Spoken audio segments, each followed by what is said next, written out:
আসসালামু আলাইকুম ওয়া রাহমাতুল্লাহি ওয়া বারাকাতুহু। আজকে আমরা একটি বিষয় নিয়ে আলোচনা শুনব। জান্নাতের মধ্যে আল্লাহ পাকের দিদার সবচেয়ে বড় নিয়ামত হবে।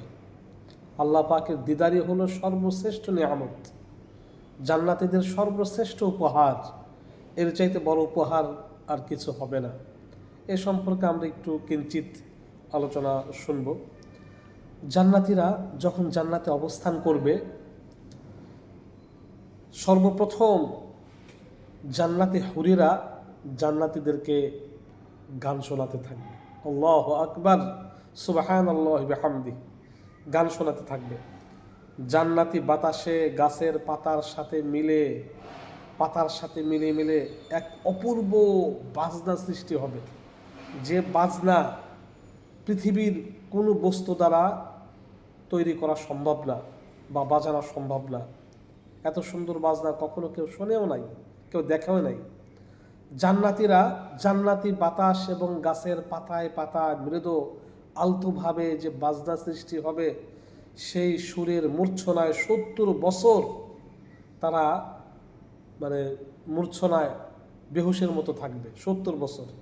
আল্লাহ পাক রব্বুল আলামিন জিজ্ঞেস করবেন, কেমন লাগলো? জান্নাতের উত্তর দেবে, আল্লাহ খুব ভালো, খুব ভালো। আল্লাহ পাক রব্বুল আলামিন বলবেন, এর চেয়ে ভালো কিছু কি তোমরা চাও? জান্নাতের আশ্চর্য হয়ে জিজ্ঞেস করবে, আয় আল্লাহ, এর চাইতে ভালো কিছু আছে? এর চাইতে দামি কিছু আছে?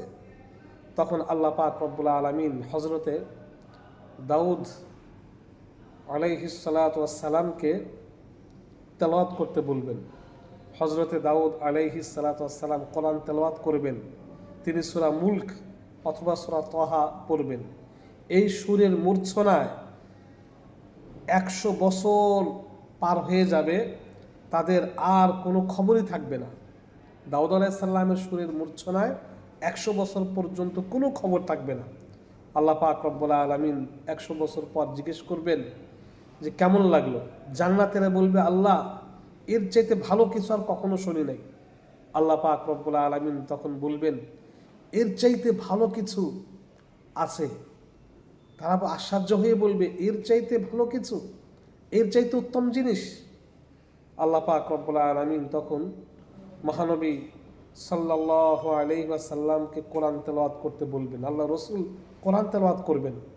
আল্লাহ রসুল সূরা ইয়াসিন তেলাওয়াত করবেন। জান্নাতীরা মহানবীর সুরের মূর্ছনায় 500 বছর বেখবর থাকবে, কোনো খবরই থাকবে না। খাবারের দিকে, স্ত্রীদের প্রতি, জান্নাতি নাজনে আমতের দিকে কোনো খবর থাকবে না। 500 বছর পর্যন্ত পুরা বেখবর থাকবে। আল্লাহ পাক রব্বুল আলামিন জিজ্ঞেস করবেন যে এটা কেমন লাগলো? জান্নাতীরা বলে, আল্লাহ, এর চাইতে ভালো কোনো জিনিস আমরা কখনো শুনি নাই, দেখি নাই, পাই নাই। আল্লাহ পাক রব্বুল আলামিন বলেন, এর চাইতে উত্তম জিনিস আছে তোমাদের জন্য। জান্নাতের আশ্চর্য হয়ে যাবে। আল্লাহ পাক রব্বুল আলামিন কুদরতিভাবে তার পক্ষ থেকে সূরা রহমান তেলাওয়াত যখন শোনাবেন, জান্নাতীরা 1000 বছর পর্যন্ত এই সুরের মূর্ছনায় তারা বেখবর থাকবে, কোনো কিছু তাদের খবর থাকবে না। 1000 বছর পরে আবার জান্নাতীরা যার যার কাজে, জান্নাতি নাজ নিয়ামতে মশগুল থাকবে।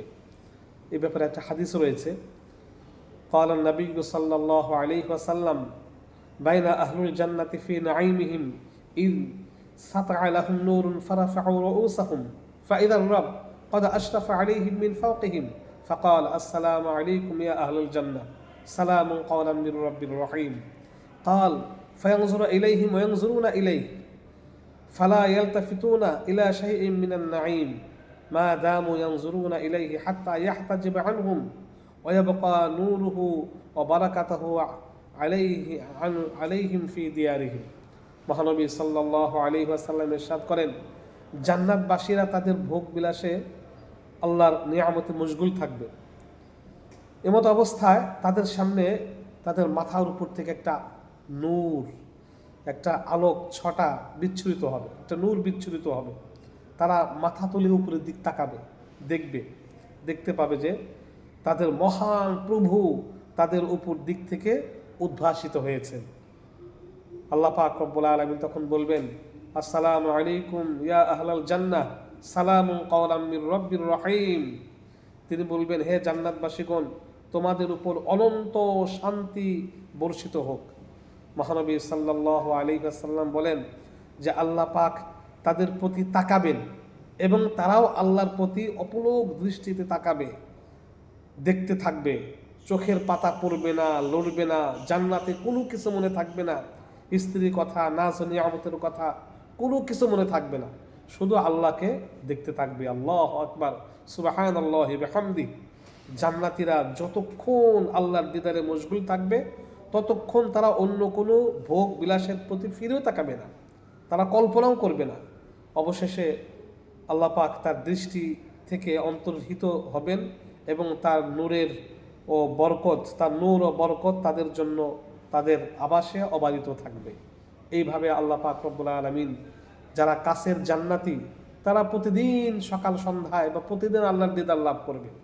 যারা এর পরের স্তরে তার সপ্তাহে একবার জুমার দিন, যারা এর পরের স্তরে তারা এই মাসে একদিন, যারা এর পরের স্তরে তারা বছরে 2 ঈদের দিনে মানে আল্লাহর দিদার লাভ করবে। এইভাবে আল্লাহর দিদার জান্নাতে লাভ করতে থাকবে। আল্লাহ পাক কোরআনে কারিমে বলেন, ফামান কানা ইয়ারজু লিকা রাব্বিহি ফালিয়ামাল আমালান সালিহা ওয়ালা ইউশরিক বিইবাদাতি রাব্বিহি আহাদা।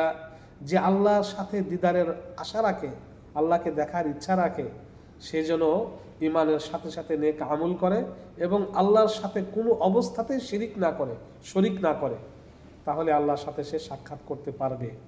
জান্নাতের সবচেয়ে বড় নিয়ামত হলো আল্লাহ তাআলার দিদার লাভ করা। হৌরু গুলমান জিতনে নিয়ামত হাইতু সবসে বেহতর নিয়ামত দিদারিতু। কবি বলেন যে হুর গুলমান এটা তো সামান্য নিয়ামত, জান্নাতের সবচেয়ে বড় নিয়ামত হলো আল্লাহ তাআলার দিদার। সেই দিদার লাভ করতে হলে আমাদের শিরিক মুক্ত ঈমান নিয়ে কবরে যেতে হবে এবং ঈমানের সাথে সাথে অবশ্যই আমল যোগ করতে হবে, নাহলে ঈমান ভোতা ঈমান দ্বারা জান্নাতে যাওয়া এবং এই আল্লাহর দিদার লাভ করা সম্ভব হবে না। আল্লাহ পাক রব্বুল আলামিন আমাদেরকে সবচেয়ে বড় নিয়ামত আল্লাহ পাকের দিদার লাভ করার, অর্জন করার এই জন্য যা কিছু করা দরকার সেই পথ ও পাথেয় সেই উপকরণ জোগাড় করার, অর্জন করার তৌফিক দান করুন, আমিন।